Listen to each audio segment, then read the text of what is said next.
दूसरे साथी ईवीएम और जो दूसरी लड़ाइयों में दिल्ली यूनिवर्सिटी की डॉक्टर रितु का संघर्ष या किसानों का संघर्ष, जिसमें एक तरीके से नेक डीप तक फंसे हुए, फिर भी हम आज यहाँ कलीम शेख साहब के लिए आए हैं, तो उसकी बहुत महत्वपूर्ण वजह है। और वो वजह ये है कि ये भी उसी संघर्ष का हिस्सा, एक नैरेटिव जो अम्बेडकरवाद के खिलाफ, जो इक्वालिटी और जस्टिस के खिलाफ बनाया जाता है, उसका सबसे बड़ा माध्यम होता है कलाकार, आर्ट, कल्चर। तो हम एक कलीम शेख साहब को जिम्मेदारी देने आए हैं, हम सब लोग, कि ये उस नैरेटिव को चेंज करने का एक बड़ा माध्यम बनने की चेष्टा करें। अम्बेडकरवादी कला, दूसरे साथी ईवीएम और जो दूसरी लड़ाइयों में दिल्ली यूनिवर्सिटी की डॉक्टर रितु का संघर्ष या किसानों का संघर्ष, जिसमें एक तरीके से नेक डीप तक फंसे हुए, फिर भी हम आज यहाँ कलीम शेख साहब के लिए आए हैं, तो उसकी बहुत महत्वपूर्ण वजह है। और वो वजह ये है कि ये भी उसी संघर्ष का हिस्सा, एक नैरेटिव जो अम्बेडकरवाद के खिलाफ, जो इक्वालिटी और जस्टिस के खिलाफ बनाया जाता है, उसका सबसे बड़ा माध्यम होता है कलाकार, आर्ट, कल्चर। तो हम एक कलीम शेख साहब को जिम्मेदारी देने आए हैं, हम सब लोग, कि ये उस नैरेटिव को चेंज करने का एक बड़ा माध्यम बनने की चेष्टा करें। अम्बेडकरवादी कलाकार बने, जो फिल्म इंडस्ट्री है, जो इन्फ्लुएंस करती है खास तरीके से। मैं माफी के साथ, हमारे सुंदर भाई हैं, उन्होंने अभी एक कविता पढ़ी, उसमें दो चीजें एंटी अम्बेडकरवाद थी। और मैं ये चाहूंगा कि कलाकार की कला ऐसी होती है कि वो सोसाइटी का माइंड इस तरफ कर दे या उस तरफ कर दे।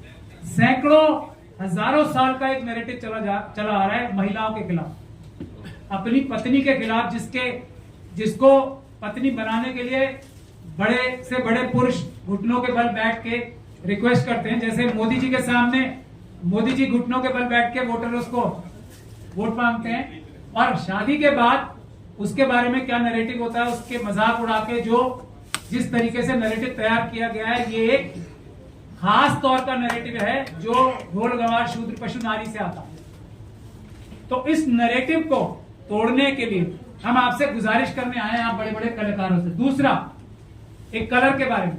कलर अपनी अपनी चॉइस है, कुछ लोगों को एक्स कलर पसंद है, कुछ लोगों को वाई, कुछ लोगों को जेड। ये अपनी अपनी चॉइस। और जैसे मुझे जो व्हाइट कलर है बहुत बुरा लगता है, अब मेरी चॉइस है, अच्छी भी बात हो सकती है, बुरी भी हो सकती है, तो ये अपनी अपनी चॉइस है। तो ये नैरेटिव भी एक चला आ रहा है कि अगर बुरा, मैं पूरी कोशिश करता हूं, कभी कभी मेरी भी जबान स्लिप हो जाती है, मैं किसी भी के कारनामों को, जिसको मैं बुरा समझता हूं, काला कारनामा नहीं बोलने की कोशिश करता हूं, उसको मैं गंदा कारनामा बोलने की कोशिश करता हूं, घिनौना या ऐसा कुछ वर्ड यूज करने की कोशिश। तो ये जो दो नैरेटिव है, इसका आप ख्याल रखें, ये अम्बेडकरवाद के डायरेक्टली खिलाफ है। और आप लोग तो कलाकार हो, कला में आपकी इतनी शक्ति है कि आप एक नया नैरेटिव तैयार कर सकते हो, जो ये सालों का जो हमें मानसिक रूप से गुलाम बना रखा है ना, कि काला रंग होगा तो अच्छा नहीं होगा, ये मानसिकता को आप फिल्म इंडस्ट्री में से खास तौर पे, एंटरटेनमेंट इंडस्ट्री में से खास तौर पे आपको हटाने की जिम्मेदारी है। ये गुजारिश करने मैं तो आया हूं। डॉक्टर रितु पता नहीं क्या गुजारिश करेंगी, पर मैं इसीलिए आया हूं इस प्रोग्राम में, खास तौर पे टाइम निकाल के। पूरी फिल्म इंडस्ट्री ने एक खास तरह का मनुवादी माइंडसेट बनाने की पूरी ताकत लगा रखी है। आप लोग उस नैरेटिव को चेंज करिए, ऐसी मैं गुजारिश करता हूं। पूरी ये जो सीरियल की इंडस्ट्री चल रही है ना, सारे हमारे देश के बहुजन समाज के लोगों का नैरेटिव एक खास तरीके से तैयार या खराब किया जा रहा है, वो आप लोगों की जिम्मेदारी है। उसमें ब्रेक लगाओ और एक उससे अच्छा, ज्यादा इंटरेस्टिंग बना के अम्बेडकरवाद का नैरेटिव तैयार करो।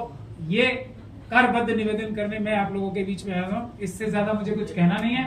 मैं चाहूंगा आपकी इजाजत से डॉक्टर रितु और केपी चौधरी साहब की इजाजत से डॉक्टर रितु और आशुतोष भी इस पे कुछ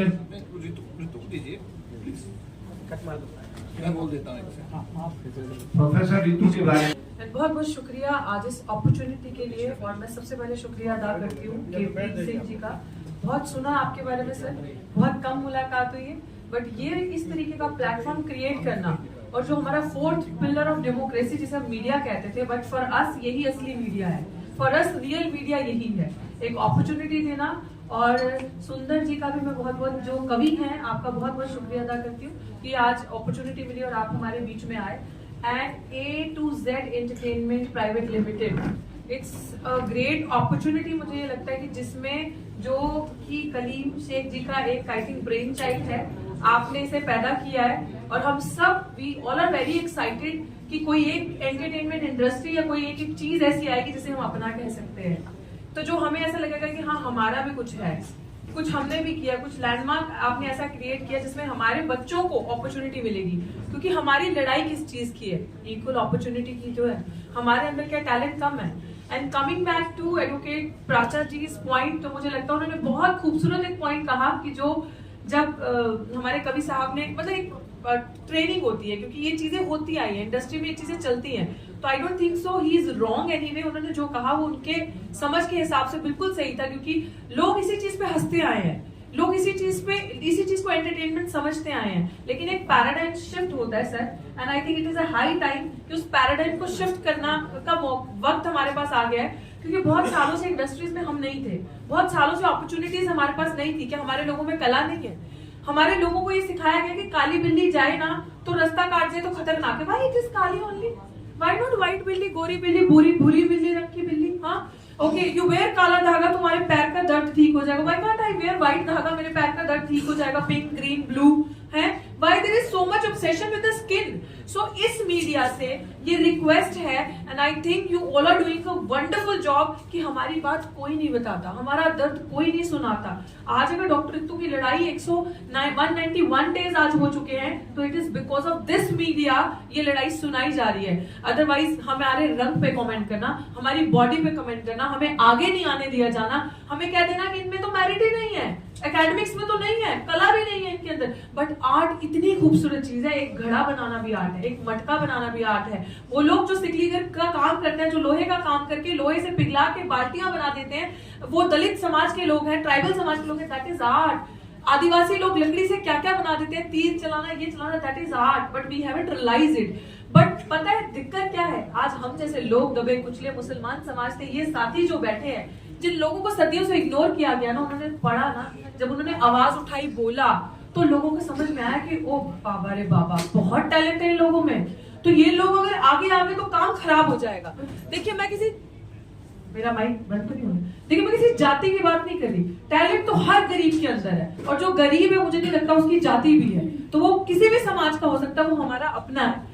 तो मुझे ये लग रहा है कि इस तरीके के प्लेटफॉर्म्स आर वेरी इंपॉर्टेंट, कि जो एक नया नैरेटिव जिस तरीके से प्राचा साहब ने कहा सेट करेंगे, पुरानी जो पितृसत्ता, जो संघीवादी विचारधारा जो है, मनुवादी, उसको तोड़ेंगे, अपॉर्चुनिटीज देंगे।